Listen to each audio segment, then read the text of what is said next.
Hi, I'm Lance. And I'm Joe. And we're the SAR guys. Today we're going to do a little different kind of a video, Lance. Today we're going to do a scenario-based backpack check. So I'm going to go through a scenario and you're going to show me the gear. Really? And, okay. Yeah. And I think for our viewers, this is probably a good opportunity for you to do the same thing. So what I'd recommend you do is put this video on pause and go get your gear that you're going to go on a typical deployment, and unpause the video, come back, and then I'm going to run you through the scenario and you see if you have the gear that you need for this particular mission. Perfect. Let's do it. Okay, Lance, are you ready to go? Let's go. Okay, you've been deployed and your team has found an injured hiker 4 miles out. Upon arriving, you discover the hiker has fallen down a steep embankment and is very bruised and does not think they can walk out. Upon evaluation, you see an open or compound fracture of the lower arm that is bleeding.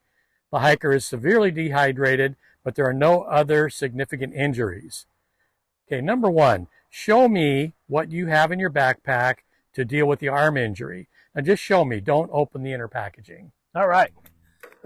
So with a injury of such, it goes a little bit beyond a lot of what we have, but first and foremost, I'm going to get out my first aid kit. And then with a compound fracture, that means that you have bones coming out of the skin. So you're going to have to know that when you're packaging that, to make extra special care, not to continue to hurt or injure the person. So definitely going to want, we got SAM splints and everything. I don't know how far you want me to open this up, but we got the SAM splints.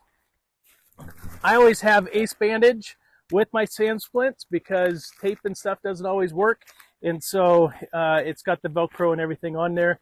If the SAM splint's not enough, then we do some improvised splinting. So twigs or other pieces of equipment that we can find. Of course, there's gauze, there's other first aid kit mentality stuff in there. And so we would utilize those things. Okay, great. So show me how you would deal with the dehydration. Dehydration, I'm going to call command. It is a compound fracture, and so I'm going to ask them to get medical advice whether or not they want us to deal with the dehydration there or just get them out. We're only 4 miles in, and if it's compound fracture, there's a good chance of surgery, and so a lot of times they don't want you to add anything into the system if there's a possibility of surgery. Okay. So when the hiker fell, they landed in a tangle of tree limbs. While struggling to get out, they became further entangled as branches. They became further entangled as branches collapsed and intertwined with other limbs. Show me what you will use to clear the branches from the hiker. All right. Branches from the hiker. This guy just keeps on getting worse and worse. Normally, I am going to have a saw in here. I gotta remember where I put it though. That's the hard part. Oh, I think I feel it. Is remembering which hole you put the goodies in. And so I've got some nippers which will help untangle them, and then if it's a bigger situation, then it's a little handsaw to be able to help get him out of the dangerous web that he wove to get him out of the hole. There you go. Okay, you report your situation to command. It's 2000 and command tells you that freezing weather has set in and you need to stay the night. They also consulted with the medical folks and they said to go ahead and give small amounts of water to the patient. Additional resources will be brought in the next morning. All right. Show me the equipment in your pack that you will use to provide shelter for the hiker. Okay. So it's going to be a couple different things. We've got a 2-person survival tent that we can use for them. But also, if we get in here, we kind of have the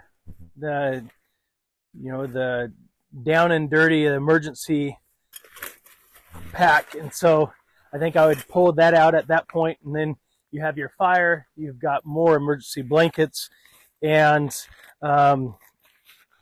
more cordage and stuff to be able to make some improvised shelter for the night. I'm going to say I know what Joe's doing here. As far as what do we have individually, but you got to remember we're on a team too, and that's the beautiful thing about search and rescue is I have a bunch of little things, and then as our team, they all have a bunch of little things, and together, I think we're going to be pretty comfortable. Okay, great. Show me what you will use to keep the patient, yourself, and your team warm. Yeah. So first and foremost, it's going to be the survival blankets and that. But then you also have, I have extra clothing.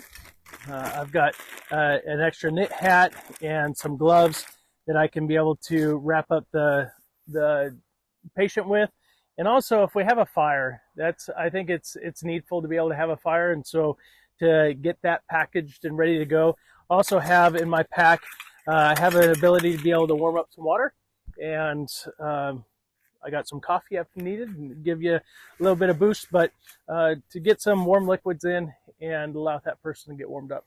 And that was going to be my next one. Show me how you will warm liquids to give to the patient and your team members. In a pot, and then got one of these little stoves with the little tablets.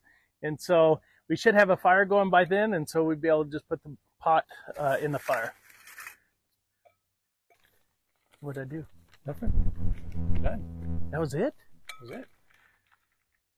Okay, sweet. You're dumbfounded. I was just getting on a roll. That's all we have. Perfect. All right. I guess that's it. All right. Well, Lance, it looks like you were pretty well prepared. You had everything you needed. You explained what you'd do in that scenario. It sounds to me like your patient would do just fine. So did he get out? Well, I don't know. That's next time. Dang it. I mean, at least give me a helicopter lift or something. There you go. Yeah. Have some fun. Yeah. So reinforcements will be there in the morning, and you guys will all be fit and healthy and ready to go. That's right. Fat and happy and ready to hike. Yeah. So. Okay, and that's reassuring to me. I know what you have, and I think any one of us could do the same drill.